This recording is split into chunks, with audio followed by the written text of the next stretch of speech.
Ito naman po mga bossing ko, ang isa sa mga subok na napakaswerte. Baka hindi nyo pa po ito nagagawa. Napakaswerte po nitong tubig. Ang tubig mga bossing ko ay padadaluyin ang walang hanggang swerte sa inyong mga bossing. Kaya ito'y ginagamit din dahil humihigop ito ng negatibong enerhiya. Ito'y paborito kong gawin mga bossing. Kagaya na na-share ko nga po sa inyo, kami po pala mga bossing ko ay tinutumbok sa kabilang subdivision. Di ba pag sinabi tinutumbok, tinitirhan daw po yan ng mga negatibong espiritu at minamalas daw nakatira doon. Napasin ko lamang mga bossing ko na parang yung bintana namin laging may ilaw. Tapos nang sinilip ko po ito mga bossing ko, naku po, kami pala ay tinutumbok mga bossing.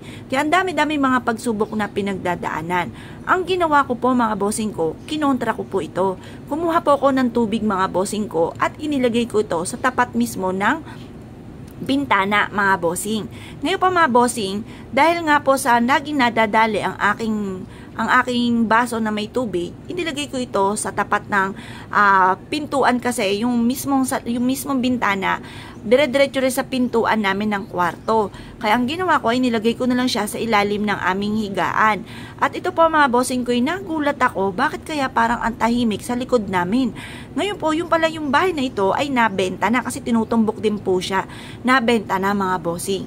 Ngayon po mga bossing, ay di noong nabenta na, nilagyan po ng harang po nila mga bossing ko sa mismong bakod, tinaasan. Ay di, ngayon po, di na meron akong ganito.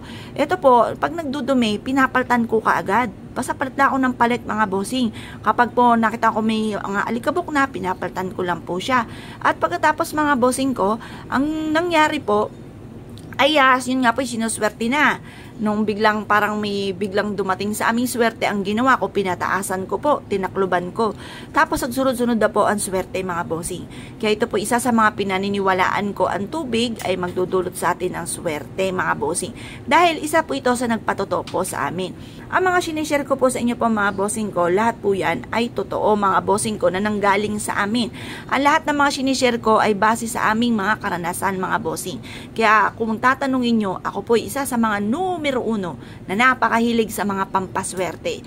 Maging sa usapin ng ganito, mga iba't ibang mga sa mga kabayo, dragon, mga lucky charms bracelet, mahilig po ako dyan. Ito nga po mga bossing yan, ang dami-dami kong mga lucky charms. Ngayon pa mga bossing kasi, feeling ko, once na meron akong ganito, lalo akong makaka-attract ng swerte na nadadagdagan yung kumpiyansa ko sa sarili at nadadagdagan yung pagiging positibo ko sa buhay mga bossing na malaking tulong kapag kayo naging positibo sa buhay mga bossing. Kumbaga nagsama-sama na sila, nag-join force na po sila, kaya join force din ang swerte bukod sa ating sipag at syaga pananalig sa Panginoon mga bossing, sabayan nyo ng ganito at ito po isa sa mga subok na napakaswerte.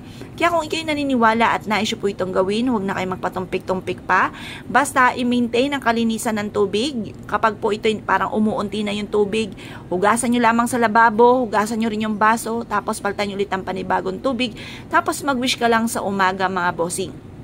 Pag nag-wish kayo mula sa inyo pong puso, taimtim na panalangin at mapapasin ninyo po mas magiging magaan yung daloy ng swerte. Kaya kung kayo pinaniwala at nais po itong gawin, ay siya mga bossing, good luck po sa inyo po lahat.